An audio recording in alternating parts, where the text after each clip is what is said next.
Bonjour à tous, c'est Simon et je suis avec vous pour vous parler des dernières nouvelles, des dernières news qui sont tombées sur la planète cinéma, la planète série, la planète blockbuster, tout ce que vous voulez. Bref, c'est notre dernier numéro de 2020 et donc on vous a gardé les dernières infos un peu croustillantes, intéressantes, surprenantes, pertinentes qui nous concernent.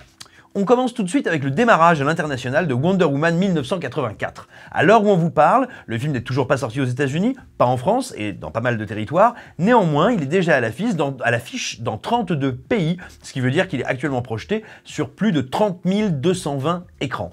Et après un premier week-end d'exploitation, les chiffres ne sont pas très bons. Pour vous dire, le studio Warner pouvait ambitionner à peu près 60 millions de dollars de recettes et hélas, c'est pas du tout ça parce que le film fait à peine 38,7 millions après son premier week-end d'exploitation. Alors il y a plusieurs territoires dans lesquels il est numéro 1 mais qui sont plutôt comme la Thaïlande, le Brésil, de relativement petits territoires pour Hollywood en termes de remontée de recettes. En revanche, ils ambitionnaient beaucoup de leur sortie en Chine et là, c'est le gadin parce que le film en gros a fait 18 millions pendant son premier week-end. Alors à titre de comparaison, le précédent Wonder Woman en 2017 avait lui fait 38,7 pendant son premier week-end, 38,7 millions, c'était bien plus. En gros, le premier avait terminé sa carrière aux alentours des 90 millions. Là, si Wonder Woman 1984 arrive à taper les 30 millions, ce sera bien le maximum. Pourquoi ? Alors déjà parce qu'il y a une concurrence qui est accrue en ce moment. Il y a un film chinois, un film local qui s'appelle The Rescue. Enfin, je sais pas pourquoi je dis The Rescue, il doit avoir un titre chinois, mais en tout cas qui va être exploité à l'international sous le titre The Rescue, qui marche très très fort et qui est devant Wonder Woman. Donc le film se fait damer le pion par le cinéma chinois lui-même. Gageons que de toute façon c'est encore très compliqué, notamment pour Warner, de réussir à bien communiquer en période de crise sanitaire, de pandémie. En plus de ça, en Chine, HBO Max n'est pas disponible, donc il n'y a même pas, on va dire, de ballon d'air économique à côté, il y a vraiment que l'exploitation en salle. Et puis, mais alors là c'est vraiment plus de l'hypothèse, il faut se rappeler qu'il y a quelques jours, il y a eu une polémique au sujet d'une réplique dans un film américain qui était très attendu en Chine, en l'occurrence dans Monster Hunter de Paul W.S. Anderson, qui a été accusé en fait tout simplement d'entretenir un certain racisme contre les populations asiatiques à cause d'une réplique ou plutôt d'une comptine raciste qui est citée dans le film. Il n'est pas impossible que ça ait joué en la défaveur de l'image du cinéma américain à très court terme dans les salles chinoises et dans la population chinoise. Je n'en sais rien, mais voilà, ça peut jouer aussi. Donc voilà, c'est pas une très bonne nouvelle pour le film parce que tout simplement, il fait en Chine un démarrage encore plus tiède que Tenet ne l'a fait quelques mois avant et tout simplement, ça s'annonce vraiment comme une annus horribilis pour Warner qui aura voulu jouer le jeu de la salle et qui, on va dire, n'est pas récompensé pour sa solidarité et son audace, à tel point d'ailleurs qu'ils ont annoncé, il y a quelques semaines, changer complètement de stratégie pour 2021 en balançant tous leurs films, partout c'était possible, simultanément sur HBO Max et au cinéma. Donc voilà, la mauvaise série continue pour Warner et on va voir maintenant, c'est clairement le territoire américain, ce qu'on appelle le marché domestique du film qui va décider ou non de sa réussite. Je pense qu'ils doivent tous être en train de faire un peu d'huile. Mais ça n'est pas la seule nouvelle qui nous est tombée dessus ces derniers jours. Il faut savoir que James Bond est à vendre. Et oui, en effet, James Bond est la copropriété du studio MGM. Et le studio MGM, c'est bientôt la fin. Alors, qu'est-ce que c'est la MGM ? C'est ce studio dont vous connaissez tous le logo, avec ce lion rugissant qui arrive au début des films. Et c'est pas n'importe quel studio, c'est une des majors les plus importantes, une des premières de l'histoire du cinéma. Elle est créée en 1924. Elle est issue de la fusion de la Metro Pictures, des studios de Samuel Goldwyn et des studios de Louis B. Mayer. Louis B. Mayer qui était un personnage de Mank de David Fincher dont on vous a parlé il y a peu. Ces trois structures, elles sont rachetées en 1924 par Marcus Loew, qui lui possède déjà beaucoup de salles de cinéma, et ça va devenir une hyperstructure du 7e art, une hyperstructure de Hollywood, qui va tout simplement avoir énormément de succès, être d'une très grande puissance, et qui va être particulièrement novatrice à l'époque dans sa manière, en gros, de s'attirer des stars, de les avoir sous contrat, et donc tout simplement d'être capable d'attirer du public. Donc voilà, la MGM, ça a été quelqu'un de très important. Il se trouve qu'en 1959, il y a un premier coup d'arrêt à sa croissance, c'est la loi antitrust qui fait que tout simplement les studios de cinéma à Hollywood n'ont plus le droit d'être aussi des exploitants de salles pour éviter des espèces de création de trust, de monopole, d'intégration verticale de tout un secteur industriel. Et donc tout simplement, la MGM doit se séparer de ses salles et après ça, elle aura beaucoup de mal à revenir sur le devant de la scène, notamment parce qu'elle sera touchée comme énormément d'autres studios par les grandes crises d'Hollywood des années 60, 70 et voilà, ça va être très compliqué pour le studio. Et ça n'a fait qu'aller de mal en pis jusqu'à une situation qui est quand même pas tout tout à fait nouvelle parce qu'il y a 2 ans, il y avait eu le départ du patron de l'époque, du CEO, et toute une suite de départs qui n'avaient été que partiellement remplacés, ce qui avait fait dire à l'époque à beaucoup d'observateurs que probablement le studio est en train de réfléchir à sa propre découpe. Et là maintenant, c'est, je sais plus, c'est le Washington Post ou le Los Angeles Times qui a sorti que donc effectivement, l'entreprise avait mandaté simplement plusieurs bailleurs de fonds, plusieurs intervenants économiques pour aller leur trouver des acheteurs.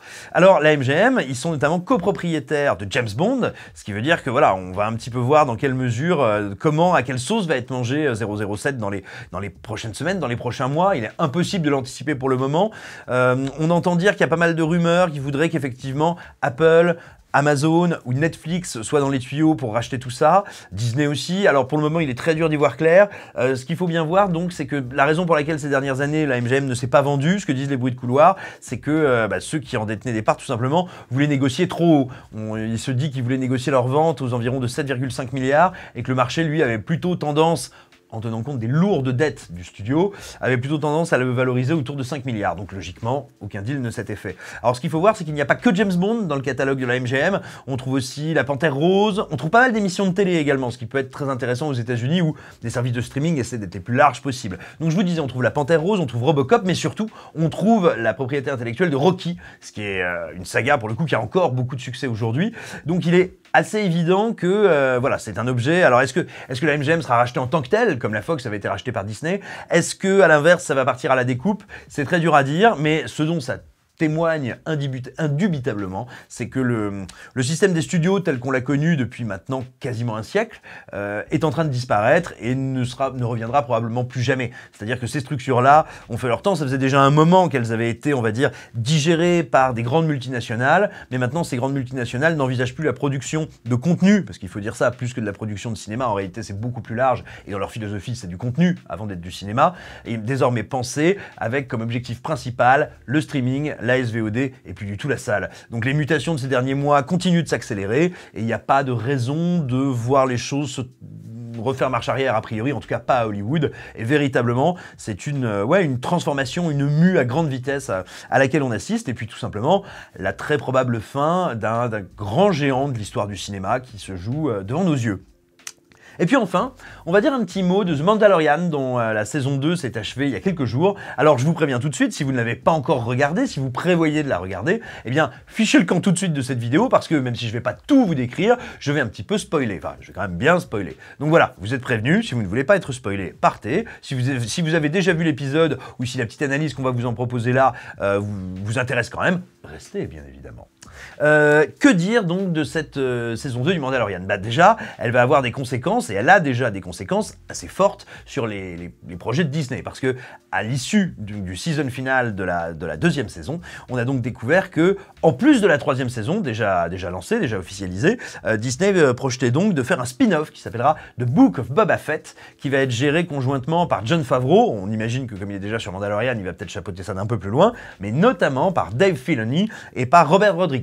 Alors Dave Filoni, il est bien connu des fans de Star Wars parce que ça fait très longtemps qu'il officie dans, j'allais dire les produits dérivés, c'est pas le terme, on va dire dans les œuvres et séries dérivées de la saga.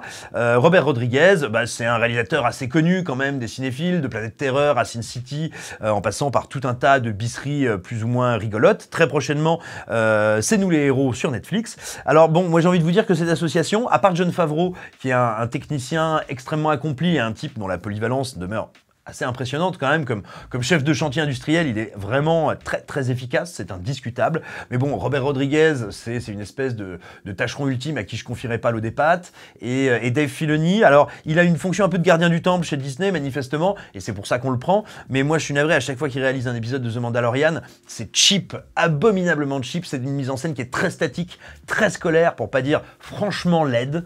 Donc voilà, j'espère qu'il sera là pour chapeauter aussi un petit peu, mais qu'il va pas trop prendre la main sur la mise en scène, parce que non seulement déjà moi cette série sur Boba Fett, on va dire pour le moment sur le papier ne m'excite pas spécialement, ce sera peut-être très bien, hein, mais on va dire voilà, pour l'instant ce qu'on en sait ça me fascine pas, mais je suis pas excessivement rassuré de voir qui en aura la charge, pour être tout à fait sincère. Ensuite, il y a une série de petites rumeurs qui sont apparues annonçant qu'il y aurait potentiellement une série dédiée à Luke Skywalker, qui serait également, alors là au tout premier stade de sa gestation, c'est-à-dire uniquement en écriture chez Disney+.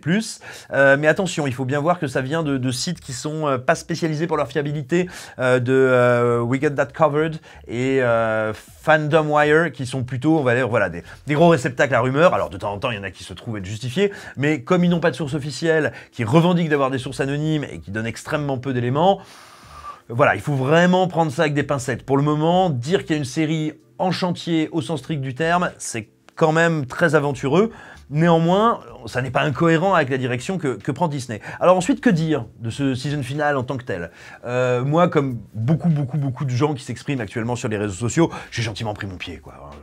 Je vais pas vous mentir, je vais pas faire le pisse-froid. J'ai trouvé que c'était assez classieusement mise en scène, que ça tenait bien la route, qu'il y avait quantité de petits moments iconiques, de petits moments de bravoure qui m'ont bien plu. Je trouve qu'il y a plein de confrontations qui pètent un peu la classe. Enfin voilà, c'est un moment de plaisir, alors qui est indiscutablement un moment de fanservice, c'est très clair, mais qui, pour peu qu'on l'accepte, on va dire avec cette équation, est plutôt très bien fait. Voilà, c'est tout simplement, je m'attendais pas à ce que ce soit aussi réussi, pour être parfaitement honnête, mais je trouve que de ce côté-là, le boulot est plutôt bien accompli. Moi, il y a plein de petits moments dans l'épisode où je me marre vraiment, que ce soit les confrontations entre Mando et Gideon, que ce soit les espèces de Dark Troopers Terminator des enfers, qui m'avaient passablement agacé un ou deux épisodes avant, qui là, je trouve, sont plutôt mieux filmés, plutôt mieux mis en scène. Et voilà, c'est un épisode qui ne réinvente pas la poudre, mais qui propose un divertissement très honnête, très carré techniquement, plutôt maîtrisé, ce qui m'a gentiment étonné, parce qu'il est réalisé par Peyton Reed, à qui on doit Ant-Man et la Guêpe, donc à qui on ne doit pas grand-chose, hein. Mais écoutez, plutôt une bonne surprise. En revanche, il y a quand même un truc qui me pose problème, sans dire « Ah là là, fanservice !» ou sans dire « Oui, mais bon, c'est quand même un peu attendu, il y a trop de Deus Ex Machina ». C'est vrai, il y a trop de Deus Ex Machina.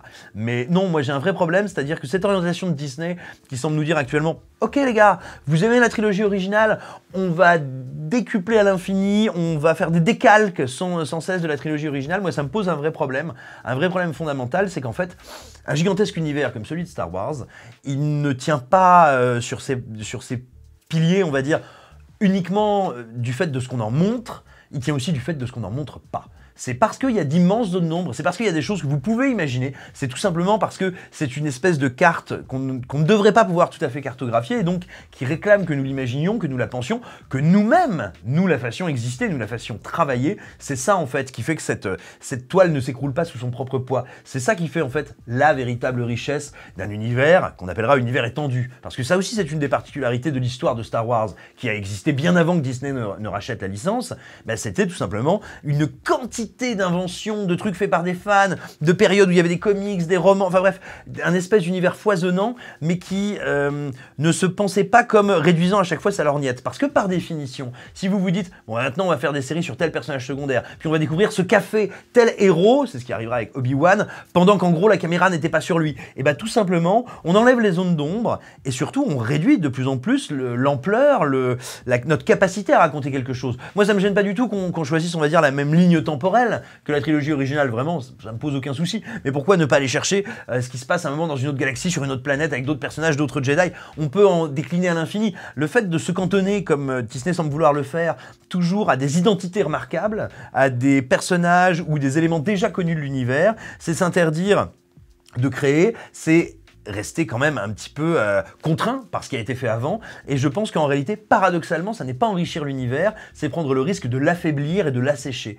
Alors peut-être que je me trompe complètement, mais on va dire c'est une espèce de philosophie de geste que je trouve un peu regrettable, et quand bien même, encore une fois, moi je fais partie des gens qui s'amusent plutôt devant le Mandalorian, hein. Je trouve que c'est soigné, je trouve que c'est marrant, je trouve, contrairement à beaucoup, que le côté parfaitement feuilletonesque et, on va dire, anodin, anecdotique des épisodes leur apporte une fraîcheur et une capacité à divertir qui est très importante. Moi j'ai beaucoup aimé, comme la première saison et le début de la deuxième me rappelaient la série qui a fait découvrir Clint Eastwood, qui est une série qui s'appelait Rawhide. Je vous conseille de la regarder, une série western dont s'inspire entre autres beaucoup de choses, mais énormément The Mandalorian. Enfin voilà, moi encore une fois, hein, je suis ni horrifié, ni ultra enthousiasmé parce que Disney fait de cette licence, mais je regrette un petit peu qu'elle considère que la seule manière de la faire exister en satisfaisant les spectateurs, c'est une espèce de fuite en avant et de reproduction du même perpétuelle. Je trouve ça un peu regrettable.